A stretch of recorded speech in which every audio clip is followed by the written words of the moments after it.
Boa noite, pessoal. Tudo bem com vocês? É o seguinte, eu tô gravando para vocês, né? Porque eu não consegui ir na última aula. Acho que o padre falou para vocês, o padre Edson, ou o diácono Lucas, né? Que agora é diácono, foi ordenado. E eu não consegui participar, né? Porque minha esposa teve que ficar internada, mas ela já está bem, graças a Deus. E é o seguinte, o padre Edson me pediu para que eu gravasse para vocês a aula de hoje. Então, a câmera está um pouco de ladinho aqui porque eu coloquei na minha frente aqui os slides.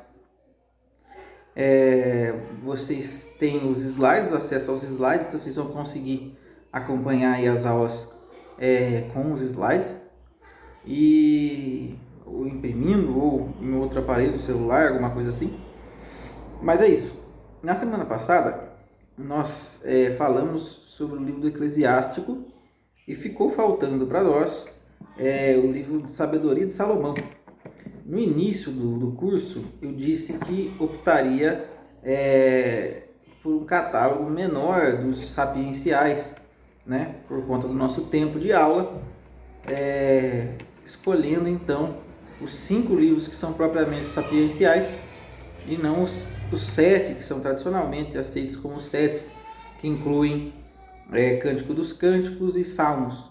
Contudo, como eu fui vendo, sentindo como é que ia ser o tempo das aulas, eu achei legal e achei que dava tempo, né, da gente estudar um pouco também do livro de Cântico dos Cânticos, já que tem só 8 capítulos, é uma leitura rápida e também muito interessante. Então hoje nós estudaremos não só o livro de Sabedoria de Salomão, mas nós também estudaremos o livro de Cântico dos Cânticos. Talvez vocês ouçam um pouquinho de barulho da criançada, mas não tem o que fazer. Eles estão brincando agora. Vamos lá.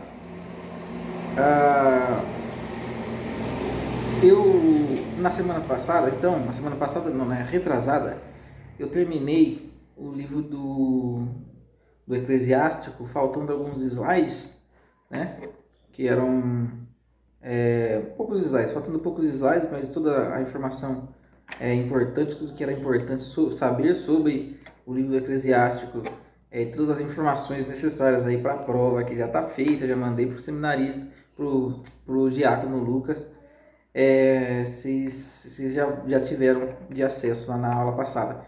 E aí o que acontece? Nessa aula de hoje, eu queria só começar comentando um capítulo, né?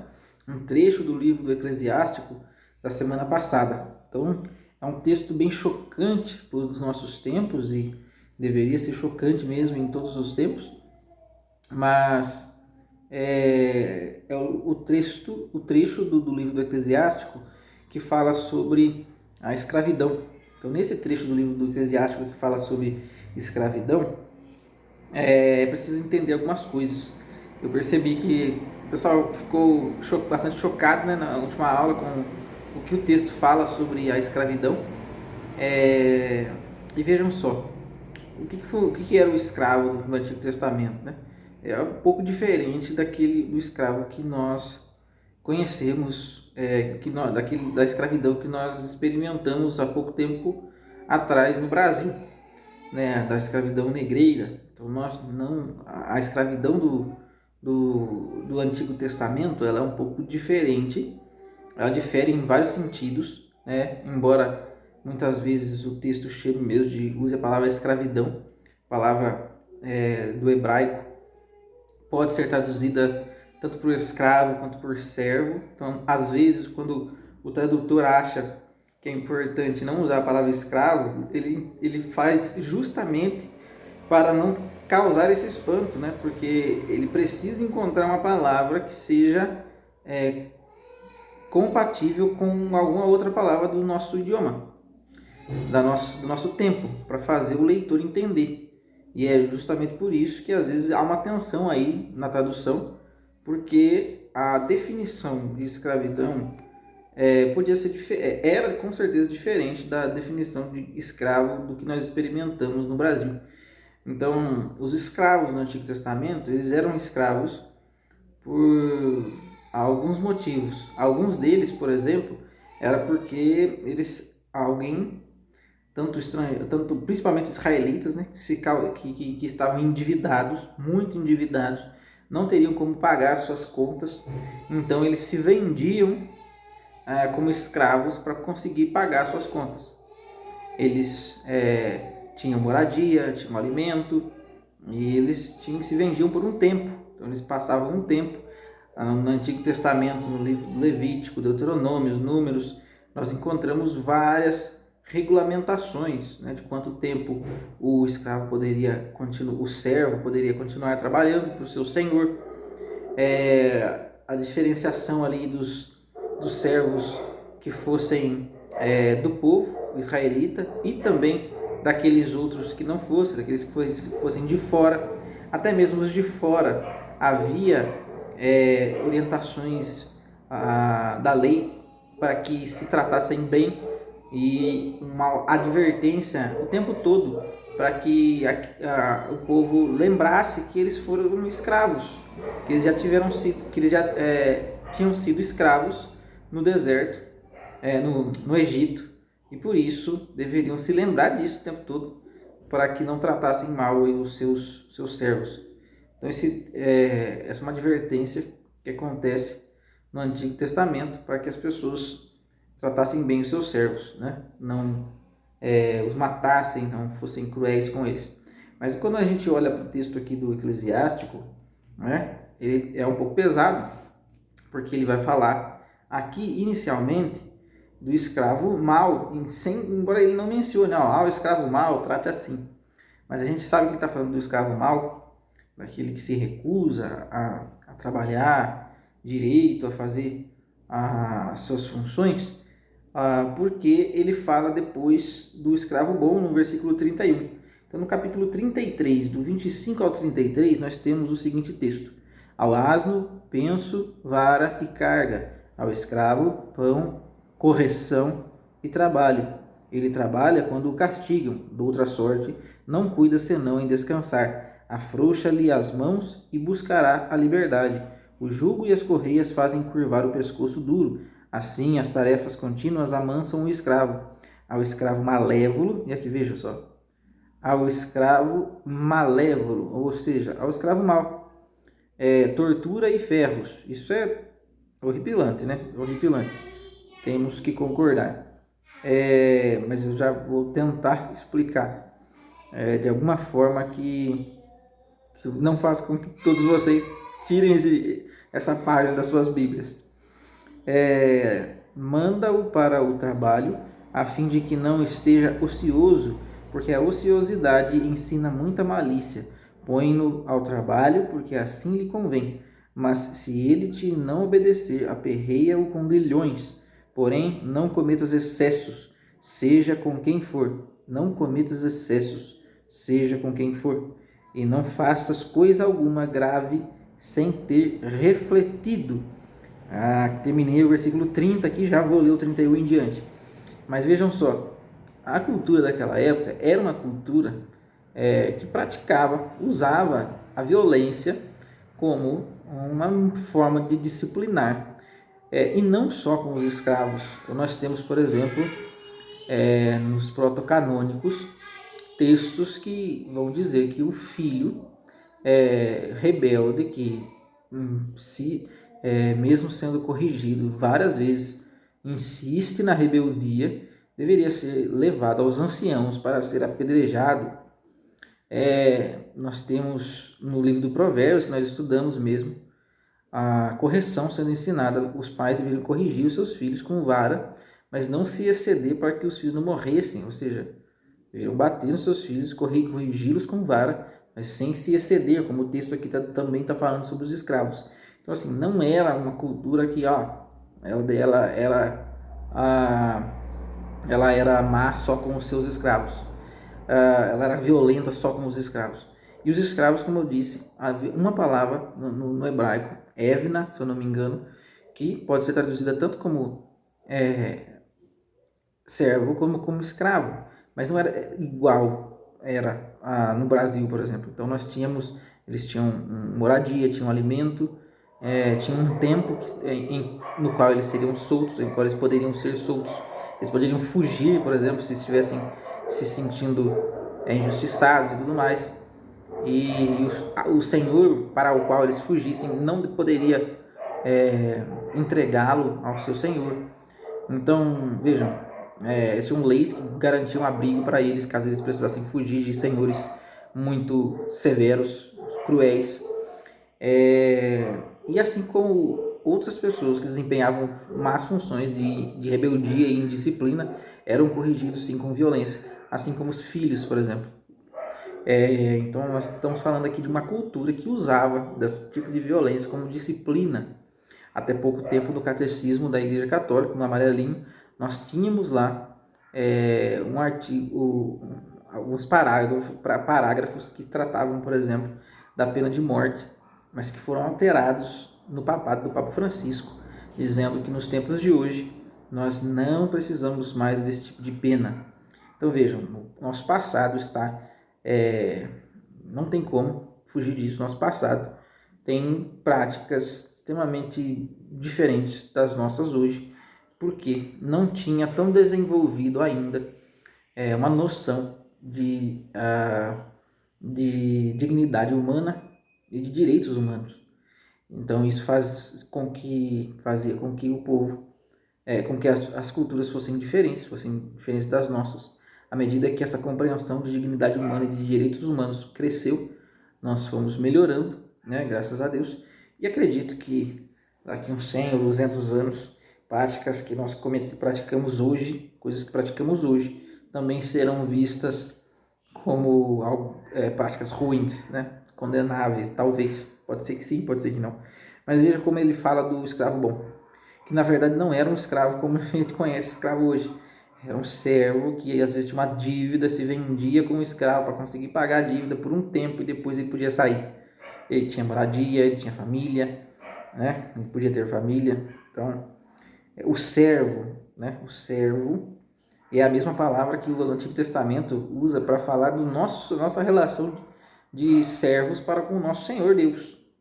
Então, nós também somos servos, ou seja, poderíamos ser chamados, dependendo da opção do tradutor, de escravos do Senhor. Nós somos, mas é melhor, cabe melhor na nossa língua, né? No nosso coração também, a palavra servo. Somos servos do Senhor. Versículo 31. Se tens um escravo fiel, estima-o como a ti próprio, trata-o como um irmão, porque o adquiriste à custa do teu sangue. Se o tratares mal, sem razão, fugir-te-á. Tá vendo? Então, se você tratar ele mal, sem razão nenhuma, ou seja, ele não merece ser disciplinado, ele não fez nada para que fosse disciplinado, e você tratá-lo mal, ele vai fugir de você. E ele se afasta de ti e se retira, e não saberás a quem perguntar, nem por que caminho o has de buscar. Então vejam, nesse texto fala muito pouco aqui sobre como tratar o escravo, mas outros textos do Antigo Testamento dão mais diretrizes aqui como tratar os servos e dão leis que guardam ali na medida do possível, na medida daquilo que se compreendia como dignidade humana, os seus servos, né? Punia até com a morte aqueles que matassem um servo. Então é isso. Queria só ter encerrado esse trecho, né? O Eclesiastes também fala de diversas outras coisas, como nós vimos na semana passada. Deixa eu já deixar aberto aqui o livro do Cântico dos Cânticos, que nós estudaremos agora, e também vou colocar aqui o slide. Vamos lá. Deixar o sabedoria também engatilhado. Vamos lá. Então vejam, livro de Cântico dos Cânticos.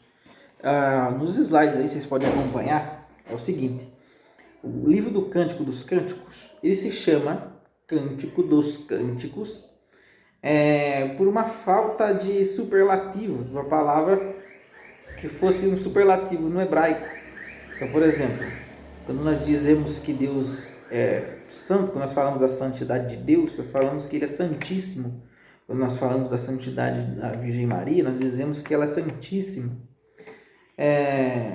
Porque nós estamos utilizando um superlativo, né? Do santo, que é santíssimo. Então, no hebraico, nós não tínhamos essa opção de falarmos o cantíssimo, ou alguma coisa assim.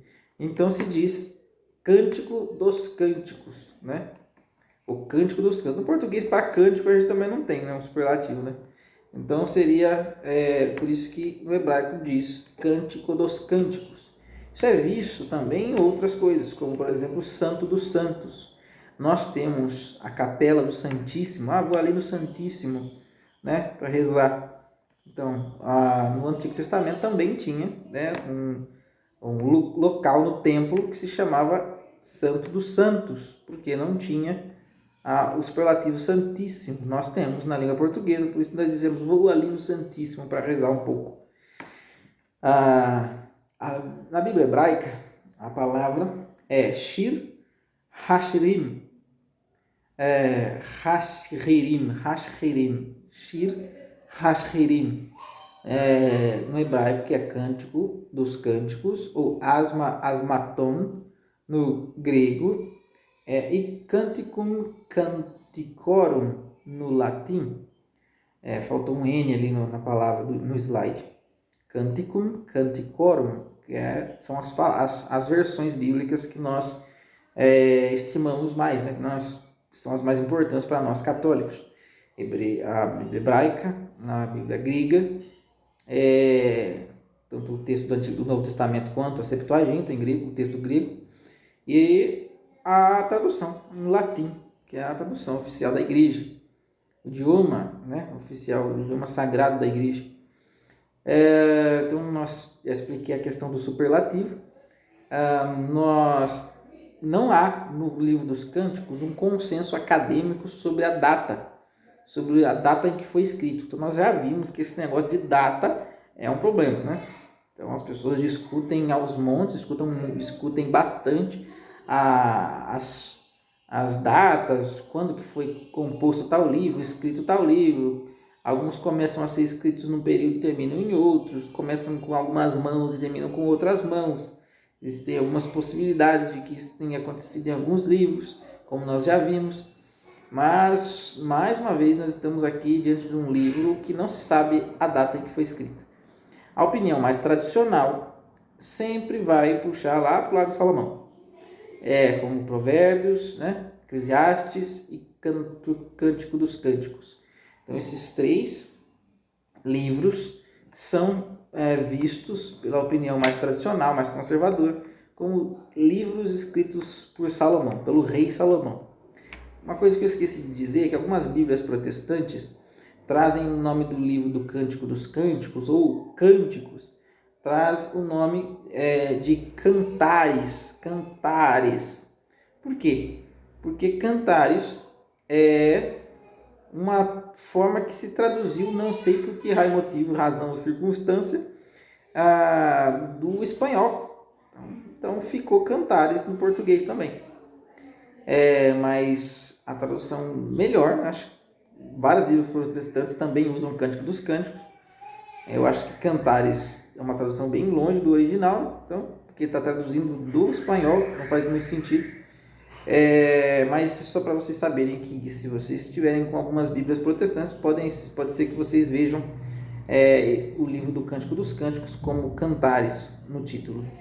A opinião tradicional então vê Salomão como seu autor, e se foi Salomão que escreveu, ele escreveu mais ou menos no século X a.C., que é quando ele, no período do seu reinado, o nome de Salomão aparece 7 vezes no livro.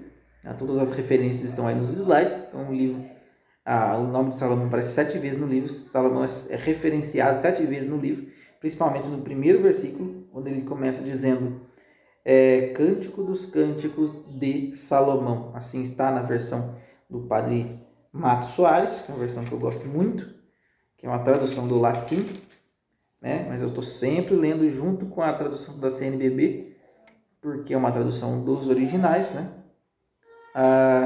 Para poder verificar ali o que foi dito mesmo no texto original. E é sempre bom também ter um dicionário grego ou hebraico para consultar a palavra exatamente como ela é. E é o seguinte, as características, várias características linguísticas que se encontram no texto, como palavras, por exemplo, que só fazem sentido depois de que Israel teve contato com a cultura persa, estão presentes no texto. Então, você vai pensar, poxa, como que pode ter sido escrito por Salomão, né, num período em que Salomão não tinha condições de ter esse vocabulário persa, né? Então, algumas coisas apontam para que o livro inteiro ou parte dele tenha sido escrito no período pós-exílico.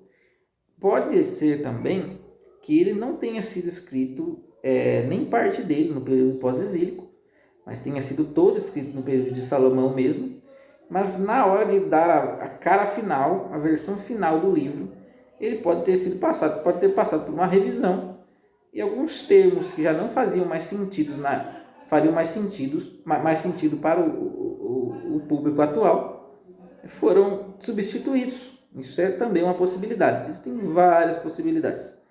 A gente só vai ter certeza quando a gente encontrar o Salomão o rei Salomão lá no céu e perguntar para ele, porque não tem como saber. Os acadêmicos mais brigam do que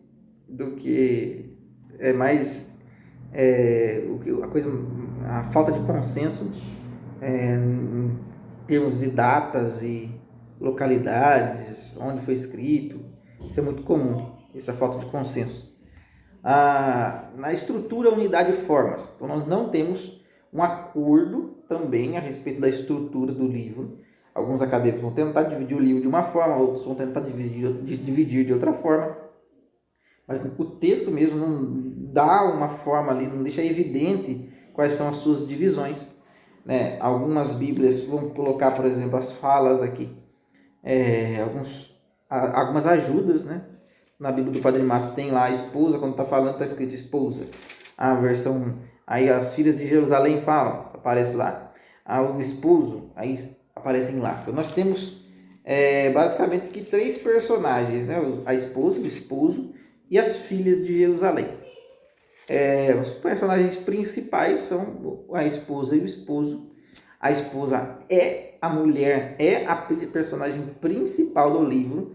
E aqui nós temos então dois personagens principais: Salomão, o rei Salomão, e Sulamita, que não é um nome próprio, mas um nome que faz referência à região onde ela morava. Então não é um nome próprio, mas ela é chamada de a Sulamita. Então Salomão e Sulamita são os personagens principais. E como eu disse, a falante principal é uma mulher.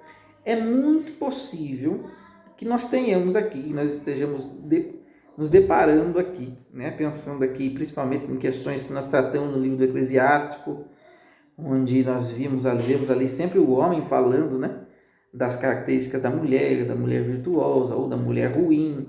Então já fala da mulher, isso é horrível. O Eclesiástico vai dizer, é melhor morar com um urso e com um dragão, né, do que com uma mulher ruim, com uma mulher má, né? Então eu fico pensando assim, poxa, os autores sempre são homens falando das mulheres, mas no livro dos Cânticos nós vemos a personagem principal do livro sendo uma mulher, e 60% das falas são da mulher.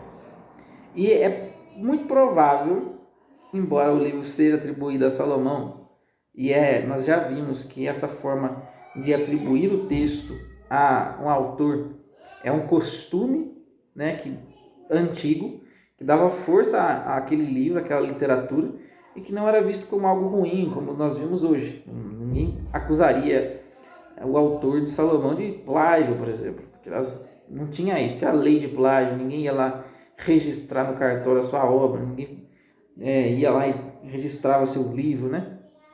Ou tirava o ISBN do seu livro, ninguém fazia isso, não tinha isso. Então, era uma forma comum, um escrito pseudepígrafo, né? Como era chamado, onde era atribuído a um autor para que se desse peso àquele escrito, desse crédito, mais crédito àquele escrito. Mas é muito provável que uma mulher tenha sido a autora deste livro. Isso não está fora de questão na academia, nos debates acadêmicos. Então é muito provável que uma mulher tenha sido a autora deste livro, porque as características, a forma como ela descreve o ponto de vista da mulher olhando para o amado é bastante feminino. Então isso não é eu quem percebi, mas são acadêmicos mesmo, estudiosos do livro, que perceberam. Então nós estamos aqui com possivelmente o único livro da Sagrada Escritura que tenha sido escrito por uma mulher. E nós vamos ver vários textos aqui que eu vou mostrar para vocês deste livro. A interpretação. Como é que se interpreta o livro do Cântico dos Cânticos? Tanto a sinagoga quanto a igreja concordam com uma interpretação religiosa. O que acontece?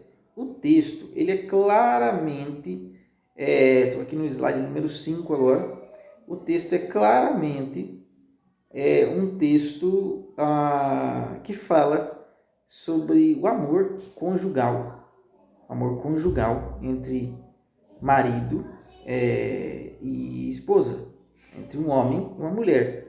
Há uma marcha nupcial aqui, então inicialmente entende-se que não eram casados, depois eram casados. Então há uma marcha, o texto é sobre o amor entre um homem e uma mulher. Literalmente, a interpretação literal do texto é essa. O livro do Cântico dos Cânticos narra em forma de cântico, de poesia, o amor de um homem para uma mulher, de uma mulher para um homem. Então é este amor, e este amor descrito no livro também é um amor sexual, né? E isso é uma das coisas que causam alguns problemas que nós vamos ver logo no decorrer da aula. Então o livro fala muitas vezes de um amor sexual mesmo, né? Falando aqui de forma bastante evocativa, que evoca desejo, né? Desejo, demonstra o desejo sexual do amado pela amada e da amada pelo amado. Nós vamos verificar isso em alguns textos que eu vou mostrar para vocês. No finalzinho eu vou reservar um espacinho para mostrar alguns textos. Então veja, o amor do Senhor pelo seu povo,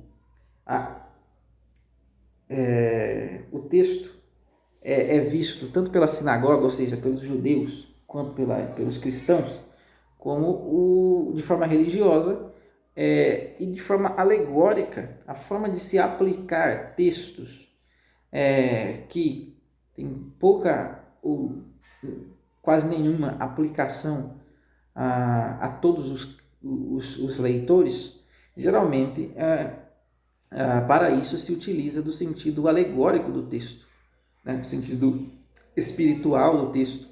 E o livro do Cântico dos Cânticos é visto tanto por judeus quanto por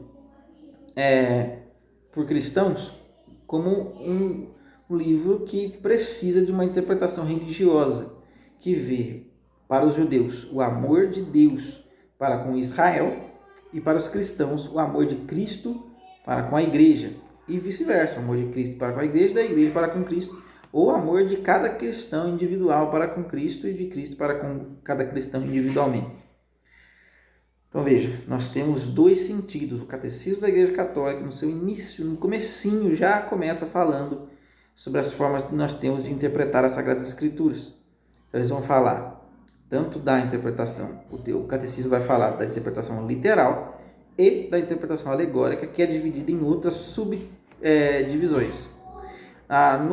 Eu vou falar só da interpretação alegórica, sem falar das divisões, mas nós temos a obrigação de olhar para o texto bíblico e, ao tentar E ao estudá-lo para identificarmos a intenção do autor, identificarmos o que o texto quer ensinar de fato, nós devemos utilizar o sentido literal do texto, a menos que haja literalmente uma alegoria, ou literalmente uma parábola. Quando Jesus diz, vou contar uma parábola para vocês, ele está literalmente contando uma parábola, e aí deve ser interpretado como parábola e não como uma história literal ou um fato histórico.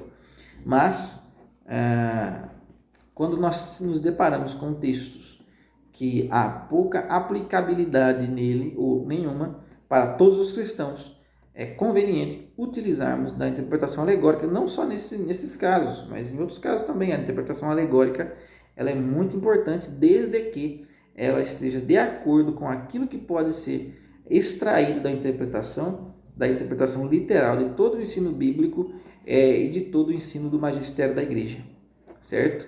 Então, por isso que a igreja, por exemplo, não tem dificuldade de apontar textos do livro do Cântico dos Cânticos, por exemplo, que falam da mulher como imaculada, ou quem é esta que avança como a aurora, terrível como um exército em ordem de batalha, e ver Nossa Senhora lá, e ver a Virgem Maria lá. Por quê? Porque esses textos não falam nada mais, nada menos do que, interpretados de forma alegórica, não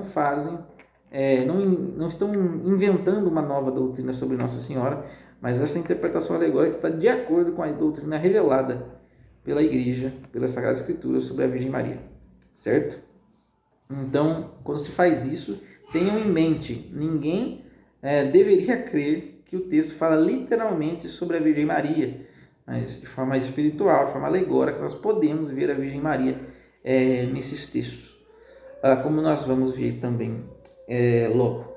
Então, vou ler um texto para vocês aqui, uma citação do Padre Murphy, um biblista importantíssimo, que diz o seguinte: a opinião erudita atual acredita que o sentido literal do cântico é a expressão do amor sexual humano. Então, é isso que é o sentido literal do texto do Cântico dos Cânticos. O que o texto literalmente faz?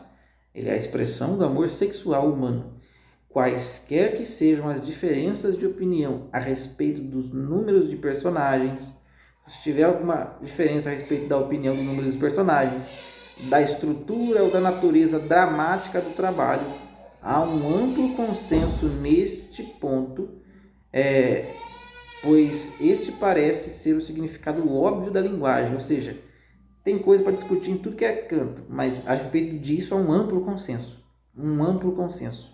Não se discute seriamente que não seja uma expressão do amor sexual humano o livro do Cântico dos Cânticos. Entretanto, não se pode dizer que o sentido histórico literal esgota todo o significado do cântico. Então, assim, não se pode dizer que o sentido literal esgota, ou seja, eu vou ler só pensando no sentido literal e pronto, vou ser edificado, vou poder aplicá-lo à minha vida e serei mais santo com isso. Não. O texto precisa da sua interpretação alegórica, da sua interpretação espiritual, que é uma interpretação utilizada tanto pelos judeus quanto pela igreja, pelos cristãos católicos. Os protestantes não gostam de olhar assim para o texto do Cântico dos Cânticos. A maioria dos protestantes tem dificuldade com essa interpretação de olhar para o Cântico dos Cânticos como a expressão do amor de Cristo pela igreja, ou de Deus para com Israel, coisas do tipo. Eu já vou comentar com vocês sobre isso daqui a pouco. A canonicidade, slide número 6. Apesar de alguma oposição, agora aqui mais um texto do Padre Murphy, onde ele diz: apesar de alguma oposição, o cântico foi reconhecido como canônico por judeus e cristãos, tomando um dos cinco rolos escolhidos para a leitura pública na Páscoa dos judeus. Então vejam só, o Cântico dos Cânticos foi reconhecido como canônico pelos judeus e foi até nos ritos judaicos ele é utilizado na Páscoa. Então ele é lido um dos trechos na Páscoa. Um rabino chamado Akiba diz o seguinte: o mais sagrado, diz a respeito do Cântico dos Cânticos, que ele é o mais sagrado entre os sagrados, ou seja, aquilo que para muitos protestantes o sentido literal é esgotado, esgota ali os sentidos possíveis do livro do Cântico dos Cânticos, para o rabino, para um judeu, ele é o livro mais sagrado dos sagrados, ou seja, não é só um texto sobre amor sexual humano, mas é um texto sagrado, porque o amor entre um homem e uma mulher é utilizado como figura na Sagrada Escritura para falarmos do amor de Deus para com a igreja, do amor de Deus para com o seu povo Israel, no Antigo Testamento. Então, no Novo Testamento, nós somos noiva de Cristo, nós somos esposa de Cristo. Isso é uma linguagem muito comum na Sagrada Escritura. Os judeus e cristãos consideram o livro canônico, cristãos todos, protestantes e católicos, contudo, e ortodoxos também, contudo, a dificuldade se atenua por parte dos protestantes. Por quê? Para eles, o texto, há um apego dos protestantes, um apego grande com o sentido literal dos textos. Há intérpretes fundamentalistas, embora o fundamentalista seja visto atualmente com muito maus olhos e com razão, por documentos da igreja e tudo mais, o fundamentalismo grudou ali no protestantismo, na maior parte dos protestantes, principalmente no Brasil, isso é evidente, e eles por isso têm dificuldade de olhar para o texto e interpretá-lo de outras formas, né? A não ser da forma literal, olhando para a letra ali do texto e falando, isso aqui, pronto, acabou. Então, outra dificuldade que acontece no período entre os protestantes é a seguinte: a falta de um magistério faz com que cada protestante seja seu próprio magistério. E aí, então, eu, preparando essa aula, eu assisti a aulas protestantes sobre o livro do Cântico dos Cânticos, para entender como é que,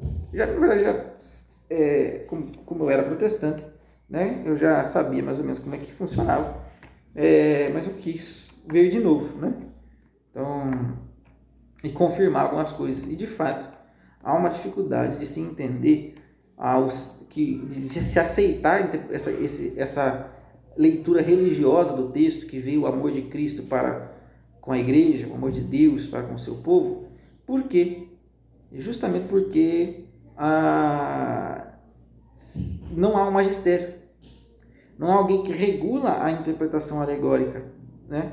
Então eles vão dizer assim, mas quem que é que tem a autoridade para falar que esse trecho significa isso e esse trecho significa aquilo? Quem que tem essa autoridade, né? Quem que pode regular, quem tem autoridade para regular a interpretação alegórica?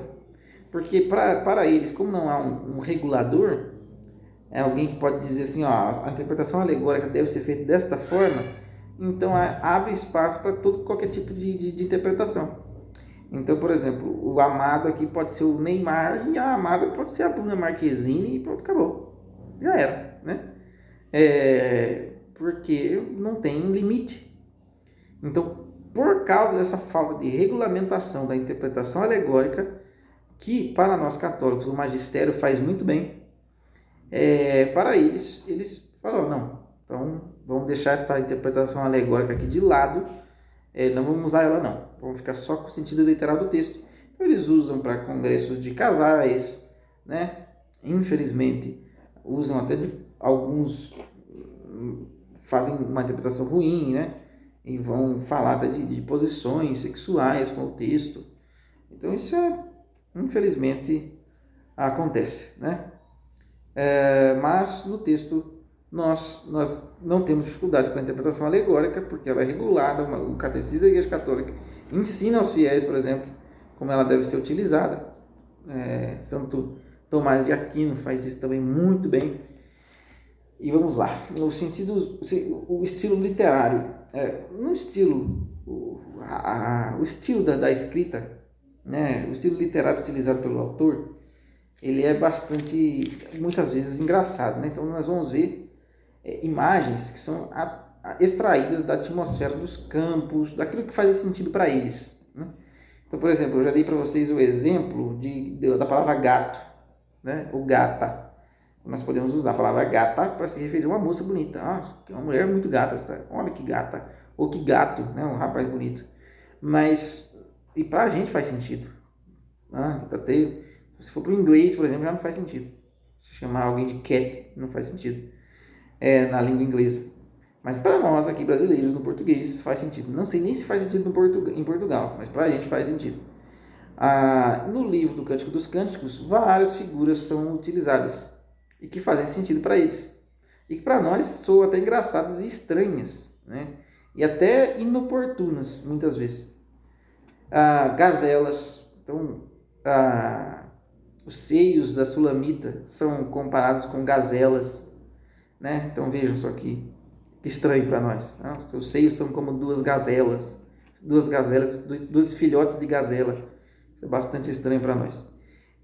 Corças, pombas, raposas, carneiros, cabras. Os presentes da natureza existem em abundância. Então vamos falar sobre vinho, sobre vinhedos, cedros, ciprestes, figos, romãs. O leitor moderno tem que ajustar tem que se ajustar as imagens, porque são tanto representativas quanto evocativas.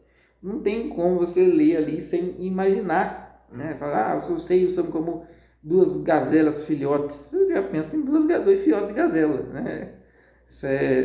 Quando você lê de forma ali descontraída, não tem como você não rir em algumas partes, porque é engraçado pra gente.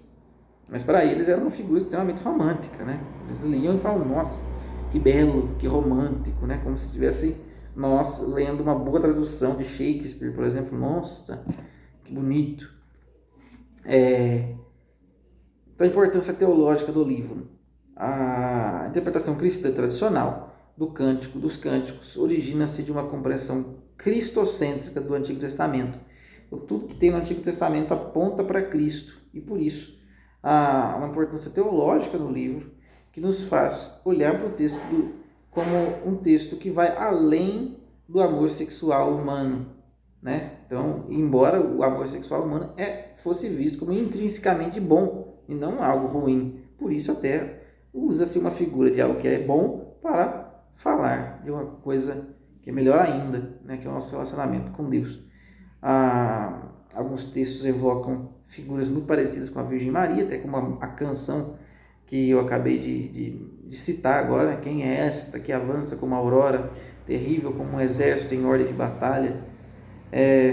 Então, há uma importância teológica, principalmente partindo da interpretação alegórica e espiritual do texto bíblico. No slide número 9, que fala da perspectiva cristã, nós temos, não há nenhuma citação,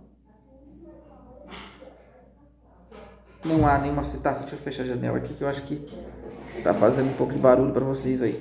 Já volto, vou fechar a janela.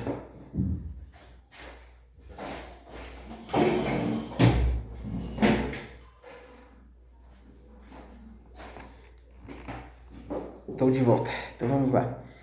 Não há citações do Cântico dos Cânticos no Novo Testamento. Isso também nos faz ver que não só os deuterocanônicos, mas protocanônicos também não têm citações no Novo Testamento. Inúmeros teólogos e padres da igreja viam no livro o amor de Cristo pela igreja, como por exemplo São Bernardo de Claraval. Então, São Bernardo de Claraval tem um livro que se chama Sermões no Cântico dos Cânticos, que é um livro grande, 500 e poucas páginas, dependendo da edição que você tiver, onde você vai ver comentários e pregações, homilias, sermões de São Bernardo de Claraval no livro do Cântico dos Cânticos.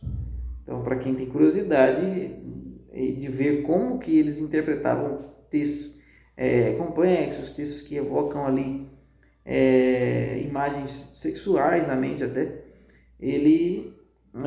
São Bernardo de Claraval faz isso muito bem.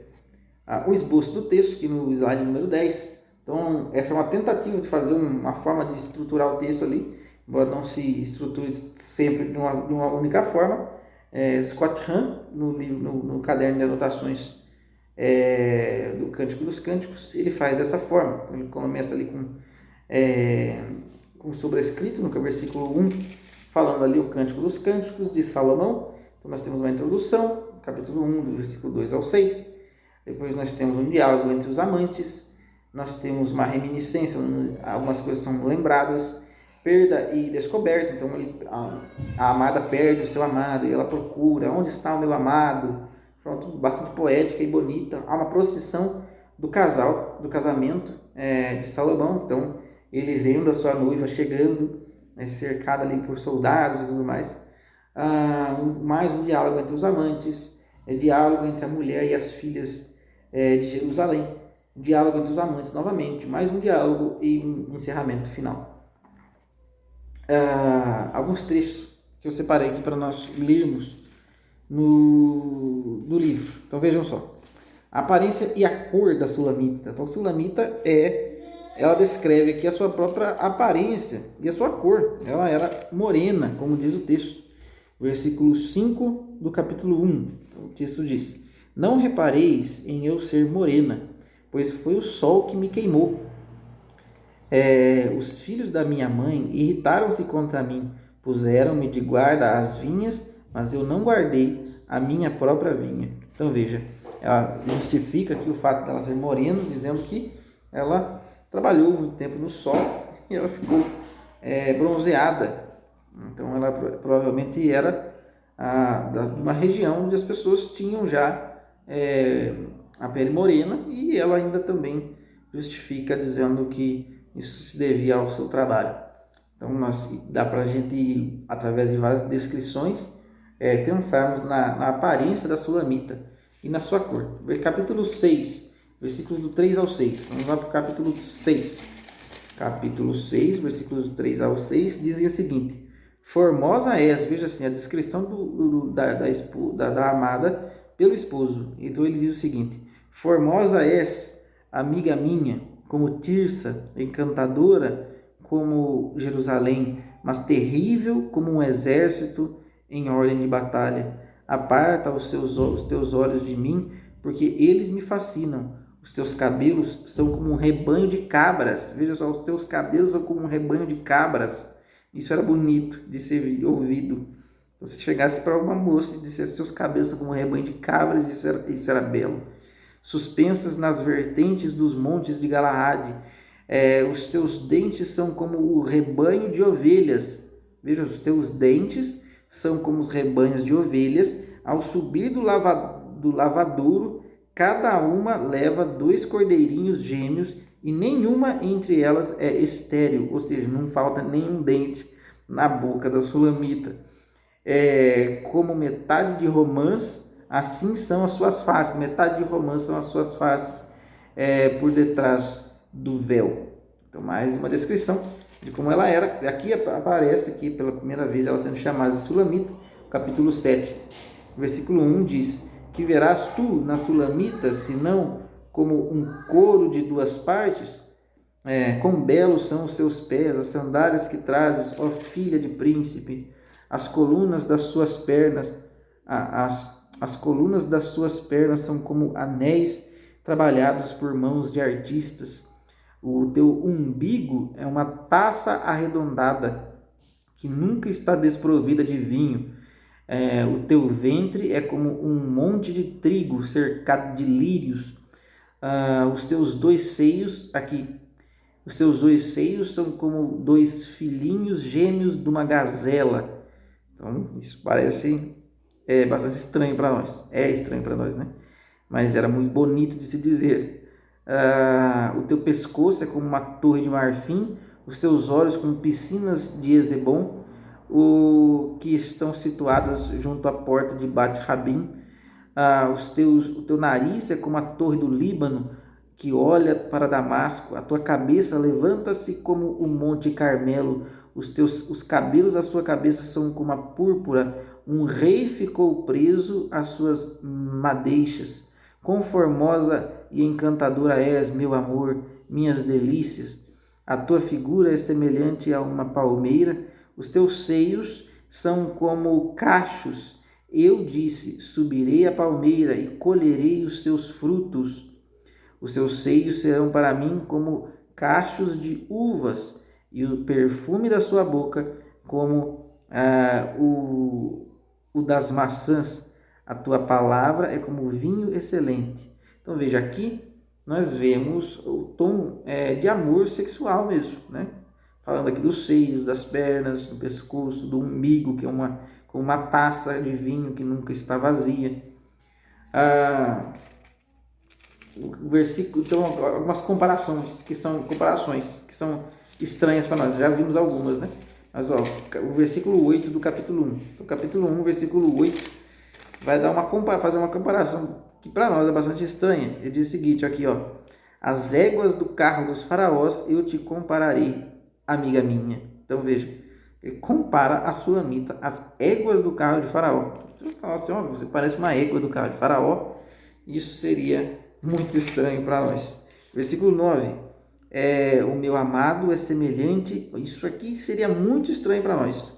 Então, ela falando aqui do amado, de Salomão, né? Dizendo o seguinte: o meu amado é semelhante a uma gazela e a um veadinho. Então, veja, é algo que para nós não funciona, né? Falar para um homem: olha, você parece uma gazela, parece um veadinho.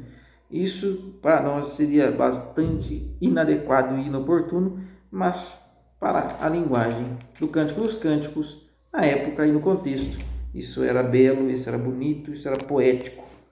Vamos lá. A aparência do amado. Então, o amado também é descrito, né? Não só a amada. Venha o meu amado para o meu jardim. Não, estou lendo o versículo errado. Capítulo 5. O versículo 9 a 16. Não vou ler tudo por causa do nosso tempo, que já está ficando apertado. Versículo do 9 ao 16, né? Foi isso que eu disse? Foi. Que tem o teu amado a mais que qualquer outro amado, ó formosíssima entre as mulheres. As filhas de Jerusalém estão perguntando: o que o seu amado tem que os outros não têm? E ela diz o seguinte: que tem o teu amado, e ela diz: o meu amado é cândido e rubicundo, e escolhido entre milhares. A sua cabeça é do ouro mais puro, as suas madeixas flexíveis são negras como um corvo, os seus olhos são como pombas junto aos regatos, que lavadas em leite se conservam junto às grandes correntes de águas. As suas faces são como canteiros dos balsameiros, como maciços de plantas odoríferas. Os seus lábios são lírios que destilam a mirra mais preciosa. As suas mãos como cilindros de ouro esmaltadas de pedras de Tarsis. O seu peito é de marfim guarnecido de safiras. As suas pernas são como colunas de mármore branco, sustentadas sobre bases de ouro. Seu aspecto é como o do Líbano, elegante como os cedros. A sua boca é só doçura, todo ele é um encanto. Então veja, é uma linguagem extremamente apaixonada e bastante comum para o contexto em que foi escrito. Aparência do amado. Então veja só, capítulo 6, versículos 7 a 8, nós vemos versículos que parecem muito que hoje os cristãos aplicam à Virgem Maria e podem ser aplicados mesmo de forma alegórica, de forma espiritual, mas não de forma literal. Literalmente o que nós temos aqui é um texto falando da Sulamita, né? Descrevendo a Sulamita. Mas esses textos aqui são utilizados de forma espiritual para ver a Virgem Maria neles, louvar a Santíssima Virgem neles. Veja só o que o texto diz no versículo 7 do capítulo 6. 7 e 8. São 60 as rainhas, 80 as esposas de segunda ordem e inumeráveis as donzelas. Porém, uma só é a minha pomba, a minha perfeita, a minha imaculada, em algumas traduções. Ela é a única para sua mãe, a predileta da que lhe deu o ser. As donzelas viram-na e proclamaram-na bem-aventurada. As donzelas viram-na e proclamaram-na bem-aventurada. Viram-na as rainhas e as esposas da segunda ordem e deram-lhe muitos louvores. Quem é esta, versículo 9, que vai caminhando como a aurora quando se levanta, formosa como a lua, brilhante como o sol, terrível como um exército formado em batalha. Então, esse texto aqui é recorrentemente atribuído atualmente, hoje, e por vários teólogos, à Virgem Maria. Então, o versículo 6 do capítulo 8 também tem um versículo famoso que fala da força do amor, que diz o seguinte: o amor é forte como a morte, o zelo do amor é duro como a habitação dos mortos. Então, veja assim, o amor é tão forte quanto a morte, que é inevitável. Ele é potentíssimo, nada pode detê-lo, assim como nada pode deter a morte quando se chega ao seu tempo. Então, essa foi a nossa aula sobre o livro do Cântico dos Cânticos. Continuaremos agora com o Sabedoria de Salomão, e o tema que eu coloquei, sugeri aqui do subtítulo no slide, é Imortalidade dos Fiéis. Nós temos aqui mais 35 minutos e vamos conseguir terminar. Vamos lá, o livro de Sabedoria de Salomão. Eu já abri o livro de Sabedoria, já estou no livro de Sabedoria, pronto, já estou. O título, a língua, data e origem. Primeiro slide número 13. Na Vulgata Latina, o livro é traduzido literalmente como o livro de sabedoria. Na versão dos 70, como vocês verem um LXX, como estão vendo no slide aí agora, é o número 70 em algarismo romano, que se refere à Septuaginta, ou Septuaginta, melhor pronunciando, que é a tradução do hebraico para o grego. Nós já falamos dela várias vezes. E o texto ela é intitulado como a Sabedoria de Salomão. Então, o texto é intitulado como a Sabedoria de Salomão. O texto grego é provavelmente a língua original do texto. Com isso, só nós já conseguimos perceber que, sendo o idioma original do texto o grego, não pode ter sido Salomão quem escreveu. Certamente não foi escrito por Salomão. E aqui nós não temos uma opção tradicional, conservadora, que defenda que o texto de fato foi escrito por Salomão. O consenso acadêmico é de fato de que o livro foi mesmo escrito não por Salomão, que o livro não tenha sido escrito por Salomão. E isso aqui é muito evidente. Nós conseguimos perceber com a nossa tradução a influência, quando nós conhecemos um pouco da filosofia grega, por exemplo, nós já percebemos a influência da filosofia grega no texto, e vemos o quanto que isso não pode ter sido escrito por Salomão. Pelo menos não todo ele, ou a grande maioria dele, não pode ter sido escrito por Salomão. Ele é o último livro a ter sido escrito no Antigo Testamento. Alguns acadêmicos até sugerem que ele foi escrito depois de Cristo. Me parece que isso é um pouco estranho, mas a maioria dos estudiosos acreditam que ele foi escrito no século I antes de Cristo, no primeiro século antes de Cristo. E como eu disse, alguns acreditam até que foi escrito no primeiro século depois de Cristo, mas a maioria acredita que foi no primeiro século antes de Cristo. Na região do Egito, em Alexandria, uma cidade chamada Alexandria, famosa cidade de Alexandria, o autor do livro afirma ser Salomão, mas um texto aqui pseudepígrafo que não foi escrito, esse certamente não foi de fato escrito por Salomão. A autoria salomônica foi questionada já no início por vários dos santos padres, como Orígenes, Eusébio de Cesareia, Santo Agostinho e São Jerônimo. Então, temos grandes aqui nomes do início do período inicial da igreja, questionando já a autoria salomônica do livro. Há um recurso, isso é um recurso literário comum na literatura sapiencial do Antigo Testamento, né? Atribuir a um autor que não é o autor verdadeiro, e isso não era ruim, como nós já dissemos. Um único autor foi quem escreveu, muito provavelmente, o livro do Provérbios, do livro da Sabedoria, e foi uma escrita prolongada. Então, dentro da discussão acadêmica, há quem diga que foi escrito por vários autores, 1, 2 ou 3,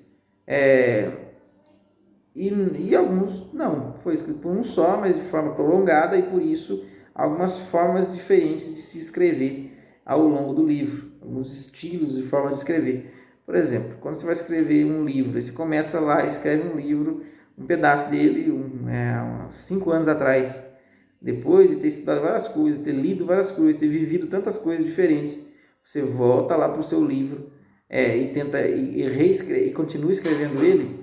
A linguagem que você usou no final do livro vai ser diferente da linguagem que você usou no começo do livro. Isso porque você mudou, você aprendeu outras coisas, você ganhou vocabulário, então você mudou a forma de escrever, você está vivendo um outro momento, né? Então é possível que um só tenha sido o autor, assim como também há a possibilidade de que tenham sido mais autores. Eu gosto de pensar que tenha sido um único autor. Esse autor é um judeu, conhecedor da filosofia grega, que escreveu o livro da sabedoria de Salomão. E é conhecedor da filosofia grega, e nós vamos percebendo isso no texto, quando ele evoca coisas que são comuns ao pensamento grego. O gênero literário do livro, lendo aqui uma citação do padre Addison G. Wright, outro biblista que faz parte também dos autores lá do Novo Comentário Bíblico São Jerônimo, organizado pelo padre Raymond Brown, que é um grandiosíssimo acadêmico biblista, elogiado pelo Papa Bento XVI. Ele diz o seguinte: o gênero do livro inteiro é o discurso protrético, ou seja, uma retórica antiga que tinha a intenção de convencer, de dar um discurso convincente ao leitor, ou a exortação didática conhecida na literatura helenística, uma mistura de filosofia e retórica. Não é uma investigação abstrata, mas um apelo prático para que o aprendizado da pessoa tivesse seu devido impacto na vida moral. Então veja só, o autor escreve nessa forma de gênero literário, que usa da retórica grega, da retórica antiga, para ser convincente. A mistura de filosofia e retórica retórica antiga, como diz o padre Addison, isso, que é um grandioso acadêmico, ele também percebe isso também é evidente para ele e para vários outros acadêmicos. E não é uma investigação abstrata, mas um apelo prático. Então ele vai mostrar coisas práticas de como as pessoas deveriam conduzir ali as suas vidas diante de um contexto onde eles viviam, um contexto egípcio, né? Então tinham os judeus vivendo em Alexandria, vivendo no Egito, que diante do paganismo egípcio, da adoração de deuses egípcios, de imagens egípcias. Então a iconoclastia judaica é forte nesse texto aqui, né? A repulsa às imagens, não as imagens judaicas, né? Por exemplo, como os querubins da arca, nem nada do tipo, mas as imagens utilizadas pela religião egípcia, pelas religiões egípcias. Então, o propósito do livro. Propósito do livro, uma citação aqui, eu coloquei no slide número 15, do Kurt Smith, que também é outro biblista, que escreve junto com o Scott Hahn, que é já de uma escola mais tradicional. Ele diz o seguinte: o livro da sabedoria foi escrito para uma comunidade de judeus alexandrinos, o que eu acabei de dizer, que lutava com questões de fidelidade religiosa. Então, qualquer minoria que está incluída numa cultura que é majoritariamente diferente da sua própria, precisa lutar contra aquilo da cultura majoritária que contradiz a sua cultura, né? A sua religião.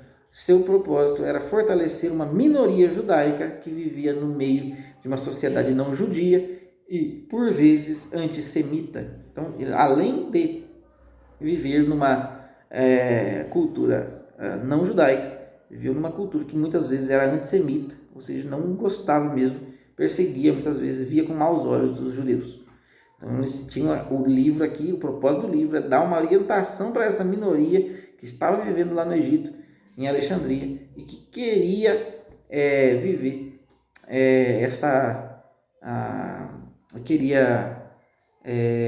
viver a sua fé, né? Viver com fidelidade a sua fé, mesmo em cercados de pessoas que até os tinham como maus, né? Olhavam com maus olhos para eles. Ocasião, propósito e conteúdo. Então, já falamos um pouco aqui na citação do teólogo Kurt Smith, mas falando de forma mais específica, citando alguns pontos aí da ocasião, propósito e conteúdo, vejamos que, como já foi dito, o propósito era fortalecer a fé de seus companheiros judeus na Alexandria, viviam em meio à idolatria e paganismo egípcio, então eles viam muitas imagens de animais que eram comuns no Egito, então cachorros, gatos, que eram cultuados como deuses. Então por isso o texto do livro de sabedoria vai falar muito sobre as imagens de criaturas que são só criaturas, que foram transformadas em imagens, que têm olhos, mas não veem, que têm boca, mas não falam, que não se sustentam, que são pregadas na parede, mas não têm poder algum. Então, para alguns iconoclastas modernos, como protestantes, por exemplo, pode parecer até uma condenação mesmo das nossas práticas, o que é diferente, porque eles olhavam para essas imagens como, de fato, como se elas tivessem mesmo uma divindade em si mesmas, e por isso o autor questiona, dizendo, eles têm olhos, mas não veem. Vocês acreditam que eles têm olhos como se eles vissem, mas eles não veem. Eles nem mesmo podem se proteger, eles precisam de um prego para permanecer firmes na parede. Então o texto vai falar de coisas assim, por exemplo. No nosso caso, isso não nos fere a nossa prática de fazer imagens, porque nós não fazemos imagens acreditando que essas imagens são deuses, e muito menos para adorá-las, mas para venerá-las e, através delas, honrarmos, glorificarmos nosso Deus, nessas imagens de Jesus, e pedimos a intercessão dos santos, nas imagens dos santos. As conquistas na ciência estavam abrindo os olhos de muitos do povo para a beleza e o mistério do mundo em derredor. Então nós vemos no capítulo 7 eles falando, por exemplo, coisas que eram um pouco estranhas ainda no Antigo Testamento, como as estações do ano, não totalmente estranhas, mas eles parecem falar ali com mais certeza de como é que funcionam as estações do ano, as fases da lua, os períodos do ano, Então parece que há algumas conquistas, que os cientistas da época, a observância do mundo estavam trazendo nesta época, estavam abrindo os olhos das pessoas e fazendo com que as pessoas começassem a pensar de forma diferente. As religiões que existiam na época possuíam sistemas filosóficos que ofereciam sabedoria, salvação e significado real para a vida. Então, as religiões, as filosofias que cercavam aquele povo traziam explicações para o sentido da vida, por exemplo. Para que serve a vida? Por que a gente vive? Qual o sentido da vida? Então era necessário, o autor do livro da sabedoria viu a necessidade de escrever sobre qual é o real sentido da vida do ponto de vista judeu, do ponto de vista da religião revelada ao seu povo. A retribuição, a teologia da retribuição ainda continuava sendo um problema, Então eles ainda pensavam, como é que a gente faz? Precisa ter uma retribuição para o justo e uma condenação para o injusto.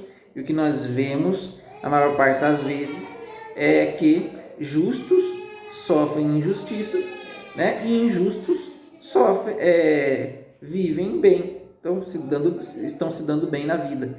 Então haviam ainda tentativas de explicação, de como se explicar isso, e o livro do Cântico da Sabedoria traz uma resposta com uma linguagem que é compatível com a filosofia grega helenística e a cultura helenística, ao mesmo tempo que é um desenvolvimento da doutrina revelada, Então, por exemplo, a vida após a morte é finalmente ensinada com mais clareza.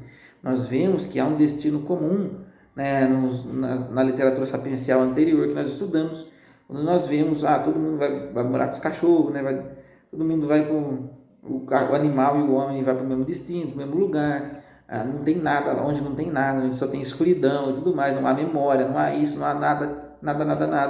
E se fala pouco sobre como seria a vida após a morte. Mas o livro da sabedoria de Salomão vai falar com clareza de como seria, não com clareza de detalhes de como seria de fato, até porque até no Novo Testamento fala com tantos detalhes assim, embora fale com muitos detalhes, detalhes de figuras, né, de símbolos e tudo mais. Mas o livro da sabedoria é o último livro do Antigo Testamento e é um livro assim que traz um desenvolvimento muito grande para esse ponto da teologia, né? Como seria a vida após a morte, o que tem depois da morte, há de fato uma imortalidade da alma ou não, e a imortalidade da alma é algo que era forte na cultura grega, principalmente na filosofia platônica, na filosofia de Platão.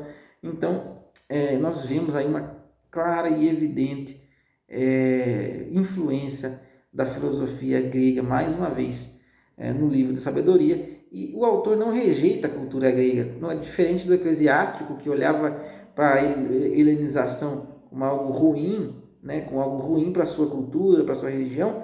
O autor da sabedoria de Salomão, ele diz o seguinte, é verdade o que o eclesiástico diz, a sabedoria repousa sobre a religião revelada, contudo, há coisas boas aqui, então nós vamos juntar o que tem de bom, o que tem de ruim, e vamos escrever numa linguagem que faça sentido para as pessoas que vivem mergulhadas nessa cultura, né? Então, por exemplo, o Concílio Vaticano II, todos os seus documentos falam da fé numa linguagem moderna, uma linguagem para o homem atual, né? Porque sentiu-se que a linguagem antiga já não tocava mais o homem moderno, mas o Concílio Vaticano II traz então essa linguagem nova, e é basicamente isso que o livro do Sabedoria vai fazer. Ele vai pegar a fé judaica e vai explicá-la e ensiná-la com uma linguagem atual, né? Para que faça sentido para aqueles que estão mergulhados no helenismo, mergulhados na cultura grega. Nós temos também a Deus sendo percebido através das coisas criadas. Então, coisas que nós vemos com clareza no Novo Testamento, como em Romanos, o apóstolo São Paulo falando das coisas criadas. Nós vemos também isso sendo ensinado no livro da Sabedoria de Salomão, onde nós vemos o autor falando de Deus podendo ser percebido através das coisas criadas. Nós olhamos para a organização do mundo, olhamos para como o mundo é organizado, como tudo flui, tudo funciona. Nós percebemos Deus, nós percebemos que há um Criador, que só pode ter um Criador para todas essas coisas. Onde há ordem, há sempre um ordenador, um organizador. Então vamos lá. Problema do Sheol, mais uma citação aqui do padre Addison de Wright, onde ele diz o seguinte, ele fala sobre o problema da retribuição e a existência no Sheol. Ou seja, o que é o Sheol? O Sheol seria o lugar para onde vão os mortos, né? Algumas versões traduzem como inferno, outras traduzem como mansão dos mortos, né? Mansão dos mortos, no Novo Testamento em grego a palavra é Hades, né? Então é aquele lugar que nós mencionamos no credo apostólico, né? Desceu a mansão dos mortos. Como seria essa mansão dos mortos? O Sheol. Então o padre Addison vai dizer o seguinte: de acordo com a visão tradicional, a sorte, a versão tradicional, aqui pensando aqui na visão de toda a literatura sapiencial que a gente já estudou até agora, de acordo com a visão tradicional, a sorte de todos depois da sepultura seria a mesma, uma existência tanto do justo quanto do injusto. E aí fica aquela dificuldade com a retribuição. Mas como assim? Tem gente que é justo e morreu tudo lascado, e tem gente que era injusto e morreu muito no bem bom. E então aí ele vai dizer, de acordo com a visão tradicional, a sorte de todos depois da sepultura seria a mesma. Tanto o cachorro quanto o homem vai para o mesmo canto. Mas como é que seria essa existência? Não é diferente de uma aniquilação. Existem alguns teólogos que são chamados de aniquilacionistas, que acreditam que depois da morte a alma é aniquilada e reduzida à inexistência. Contudo, o que o padre Addison acredita aqui, observando os textos A visão tradicional da literatura sapiencial é a seguinte: uma existência fraca e pálida no Sheol, separados de Deus. Então, uma existência fraca e pálida, separados de Deus. Então, estão ali, ainda não na presença de Deus, não estão com Deus, como nós acreditamos hoje. Uma existência fraca e pálida. Não reduzidos a uma inexistência, mas uma existência mínima. Essa é a melhor palavra. E a recompensa e a retribuição eram deste mundo, na visão tradicional. Uma vida longa, uma família grande, riquezas e prestígio para o justo, e infortúnio e todas estas áreas, e o infortúnio em todas essas áreas para o ímpio. Então, na visão tradicional, tinha que ser assim, né? O ímpio faz coisas ruins, nesta vida mesmo ele se lasca, na vida o justo faz coisas boas, nesta vida mesmo ele se dá bem. Esta teoria não se via confirmada pela dura realidade da experiência. Bastava que você colocasse a cara na janela e olhasse lá para fora e você ia ver que isso daí estava errado. E tinha havido várias soluções avançadas para o problema e em seus aspectos nacionais e individuais. Então Jó e Eclesiastes questionam isso muito, como Jó é o justo que fez tudo certo, sofrendo muito. E o autor de Eclesiastes é aquele autor mal-humorado que diz, não vejo sentido em nada, tá tudo errado, a gente se lasca igual o cachorro, né? E assim vai. A canonicidade do livro. O livro ele pertence ao cânon dos judeus, não pertence ao cânon dos judeus nem dos protestantes. Aquela mesma história que eu já falei para vocês sobre o livro do Eclesiástico. Então, no concílios de Cartago e de Hipona, que são concílios regionais, católicos, falam sobre, incluem o livro de Cântico, o livro da Sabedoria de Salomão no cânon, o que faz com que desde muito tempo, já antes ainda desses concílios, os textos fossem utilizados como literatura, como Sagrada Escritura, como texto canônico. O Concílio de Trento, em 1546, não inventa a roda e coloca esses textos lá, o Cântico dos Cânticos no cânon bíblico, mas ele só segue o que já era de um resultado de concílios regionais antigos, já era opinião de muitos teólogos, já era prática da igreja.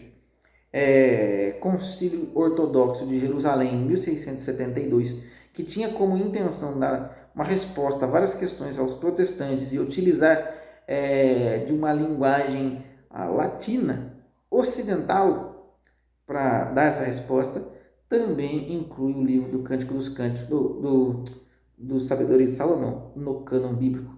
Então, católicos e ortodoxos têm esse texto como canônico, judeus e protestantes não têm. Protestantes não têm porque eles são chatos. Brincadeira, eles são chatos também, alguns são chatos, não, nem todos, brincando. Mas vejam, agora os judeus, de fato, eles não têm por outro motivo. Não é só porque reformadores tiraram, não gostaram, ou porque eles acham que tem versículos bíblicos que provem alguma doutrina católica, nem nada do tipo.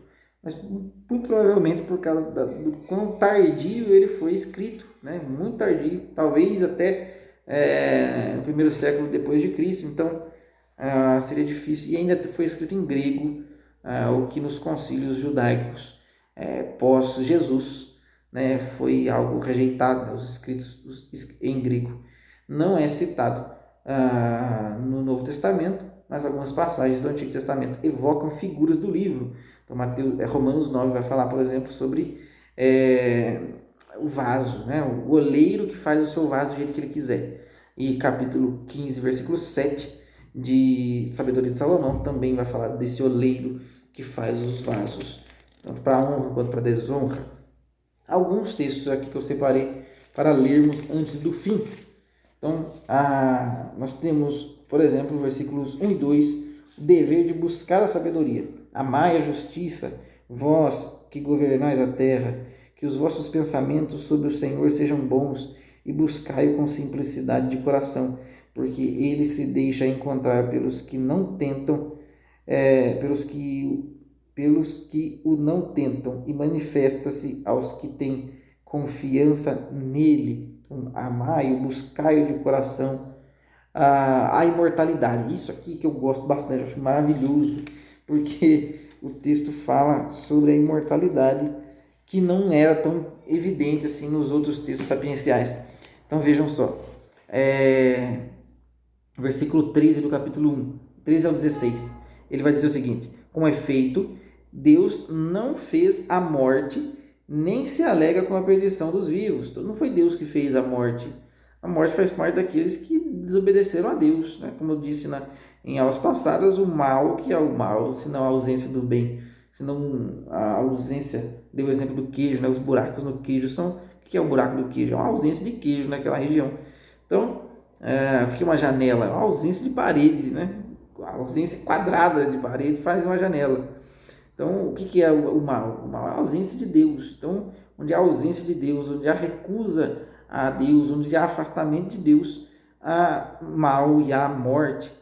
Então, Deus não fez o homem para a morte, Deus fez o homem para ser imortal. Veja, esse é o argumento.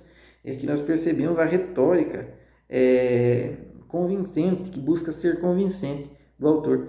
Portanto, ele criou todas as coisas para a existência, não para a inexistência, mas para a existência, e fez saudáveis todas as criaturas do mundo. Não há nelas nenhum princípio de destruição, nem o domínio da morte se estende sobre a terra, porque a justiça é imortal. A justiça é imortal. Versículo 16. Os ímpios, porém, chamam a morte com as suas obras. Então, ou seja, a impiedade é que chama a morte. E palavras. Julgando a amiga, consomem-se de desejos por elas, fazem com ela a aliança e são, de fato, dignos de lhe pertencer. Ou seja, eles se fazem dignos de pertencer à morte. Versículo 23.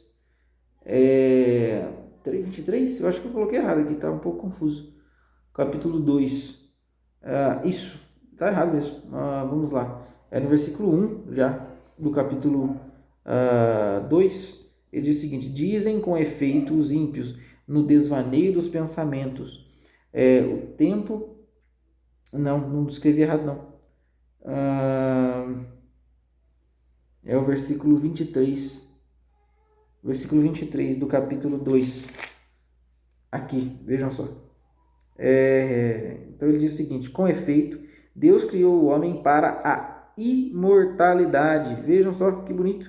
Vamos ver o versículo 22, um pouco antes. Ignoram os desígnios secretos de Deus. Ele está falando aqui de como os ímpios veem as coisas. Ignoram os desígnios secretos de Deus, não esperam recompensa da santidade, não acreditam no prêmio reservado às almas puras. Esse prêmio, se não viesse, como nós sabíamos que não vinha muitas vezes nesta vida, vinha depois. Com efeito, Deus criou o homem para a imortalidade. Versículo 23. Fê-lo, ou fez ele, né?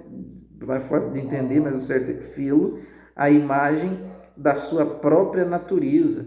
Ou seja, qual é a própria natureza? A natureza de Deus é imortal. Por inveja do demônio é que entrou no mundo a morte. O demônio olhou e viu e teve inveja de que Deus criou o homem imortal. E por isso trouxe para a imortalidade do homem a morte. Prová-la-ão os que lhe pertencem, ou seja, os que pertencem ao diabo, ao demônio.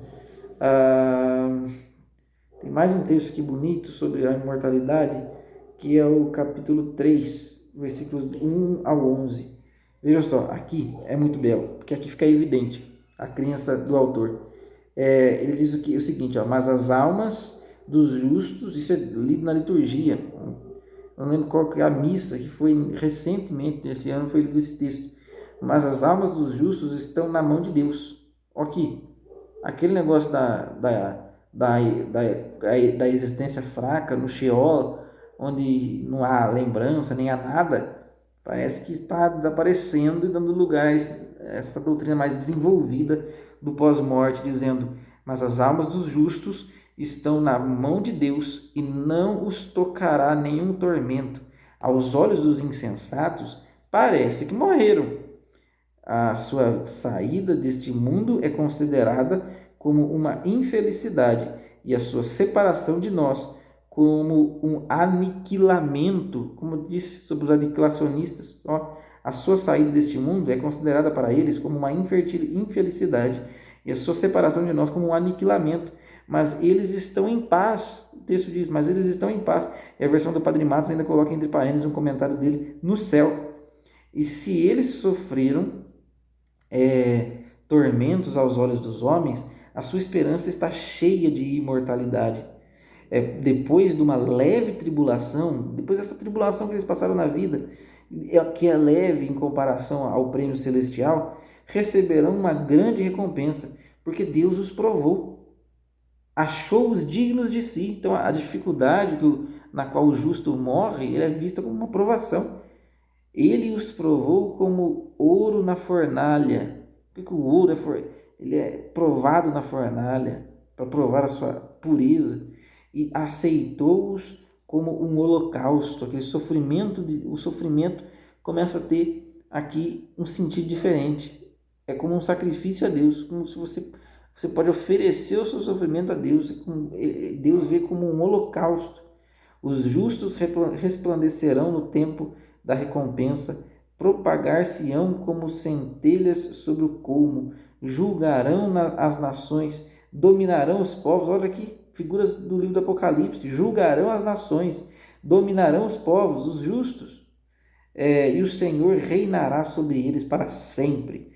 Aqueles que confiam, para sempre, imortalidade mesmo das almas, aqueles que confiam nele compreenderão a verdade, e os que são fiéis habitarão com ele no amor, porque a graça e a misericórdia são para os seus escolhidos, mas os ímpios, esses se lascarão, esses vai pior do que os cachorros, mas os ímpios terão o castigo, segundo a iniquidade dos seus pensamentos, eles que não fizeram caso do justo e se afastaram do Senhor, porque é desgraçado aquele que rejeita a sabedoria e a disciplina. Então vejam, a imortalidade aqui é evidente. O valor da vida virtuosa também é dito. Eu vou ler tudo aqui porque já está finalizando o nosso tempo aqui. A entrada e saída comuns à vida de todos. Eu achei um texto bastante bonito, capítulo 7, versículo do 1 ao 6, ele diz o seguinte: também eu, por certo, sou um homem mortal, semelhante a todos os outros, e da descendência daquele que primeiro foi formado da terra, Adão. O meu corpo foi formado no seio de minha mãe, no espaço de 10 meses, coagulado no sangue, feito do sêmen do homem e do prazer conjugal. Feito do sêmen do homem. Veja só que é uma linguagem que demonstra um certo avanço na compreensão de como as coisas funcionam. E eu, tendo nascido, respirei o ar comum e caí sobre a mesma terra e soltei a primeira voz, como todos, chorando. Envolto em faixas fui criado e com grandes cuidados. Nenhum rei teve outro gênero de nascimento. Há para todos o mesmo modo de entrar e sair da vida. Todo mundo entra na vida desse jeito, todo mundo sai da vida desta mesma forma. As 4 virtudes cardeais, isso é muito importante para a filosofia platônica, por exemplo. As 4 virtudes cardeais que nós usamos, nós falamos delas até hoje. Nós temos as virtudes cardeais e as virtudes teologais. As virtudes teologais são a fé, caridade e esperança, e as 4 virtudes teologais estão aqui presentes. As 4 virtudes cardeais estão aqui presentes, que foram catolicizadas, né? A Igreja Católica utiliza delas. Elas de fato são reais, são as virtudes. O que difere das teologais para as cardeais? Na filosofia se ensina que as cardeais são aquelas que qualquer pessoa com disciplina e esforço pode alcançar através da força do hábito. Então, as teologais precisam ser dadas por Deus. Então, vejam só, versículo 7 do capítulo 8. Se alguém ama a justiça, os frutos do seu esforço são virtudes. Ela ensina a temperança, Opa, então temperança, prudência, a justiça e a fortaleza. 4 virtudes cardeais. Ela ensina a temperança, a prudência, a justiça e a fortaleza, deixando mais evidente ainda a influência grega, da filosofia grega, no autor do livro de Sabedoria de Salomão, que é o mais útil que há na vida para os homens. O que é mais útil na vida para os homens? As virtudes cardeais, as 4, a temperança, a prudência, a justiça e a fortaleza. O meio de como se encontra essa imortalidade. O versículo 17 do mesmo capítulo 8 diz: meditando nestas coisas comigo e considerando dentro do meu coração que a imortalidade se acha na união com a sabedoria, ou seja, eu me uno à sabedoria, eu participo da natureza da sabedoria, eu me torno um com ela, e nós sabemos na interpretação cristã, né? Da perspectiva cristã, que essa sabedoria nada mais é do que o próprio Cristo, Deus encarnado. Então, unindo-me a Jesus Cristo, eu posso desfrutar, participando da natureza de Cristo, eu posso desfrutar desta imortalidade. Unindo-me a Jesus, unindo-me à sabedoria encarnada, que eu desfruto e alcanço a imortalidade. O conhecimento de Deus e idolatria. Então eles vão falar aqui sobre como se conhece a Deus através das coisas criadas, e falar sobre a idolatria com uma linguagem bastante forte. Vai falar das pragas do Egito como castigo pela própria idolatria. Então o Egito, como eu falei, tem animais, imagens de animais, esculturas de cachorros, de gatos que eram utilizados como deuses, e esses mesmos animais são animais que serviram como pragas no Egito, né, na saída do povo de Israel lá do Egito. E o autor do livro da Sabedoria de Salomão vai interpretar isso como um castigo de Deus, dizendo: esses deuses aí que vocês adoram através dessas imagens, mesmo vocês adoram eles, e por isso Deus mandou eles mesmos, a figura deles, né, animais, insetos, para que servissem de praga para vocês. Então, finalizamos as nossas aulas de literatura sapiencial. Agradeço a todos que estiveram conosco. Infelizmente, não pude me despedir de todos vocês pessoalmente, né? Se alguém mais tiver interesse em algum dos meus livros, pode me mandar uma mensagem que eu envio para vocês pelo correio. E espero muito vê-los novamente em algum outro módulo. Já falei com o Padre Edson, então se aparecer alguma coisa ele vai me avisar, muito provavelmente. E é isso. Desejo boa sorte para vocês para a prova. A prova não está difícil, fiquem tranquilos. Tudo que nós vimos, se vocês lerem todos os slides com atenção, tentando relembrar os pontos da aula, vocês vão estar preparados aí para tirar 10 na prova, porque tá fácil, tá difícil não, tá bom? Então, espero que todos estejam preparados, todos tenham gostado das aulas, né? Mais uma vez aqui, digo para vocês que se precisarem podem me mandar uma mensagem no WhatsApp, colocaram já no grupo meu telefone, e aí, tirar qualquer dúvida, podem falar comigo por mensagem, no WhatsApp, no meu Instagram, quem não me segue lá pode me seguir, e me mandar qualquer mensagem lá, se vocês tiverem alguma dúvida. E é isso, meus irmãos. Essa jornada foi muito legal, foi de muito aprendizado para mim também, né? Estar à frente de vocês aí, na frente da sala de aula, ensinar a um grupo bastante grande, né? Então é isso. Desejo que Deus abençoe todos vocês e fiquem com Deus. Vou postar esse vídeo aqui no meu canal, no YouTube. Tem alguns outros vídeos lá, se vocês quiserem ver. Vou inicialmente, pelo menos, deixar ele privado, só para que vocês possam assistir. Só quem tem o link pode assistir. Não tem nenhuma restrição, se quiser compartilhar com alguém. Mas é isso, tá bom? Muito obrigado, fiquem com Deus. E até o próximo módulo, que a gente vai se encontrar em algum momento, se Deus quiser. Até a próxima.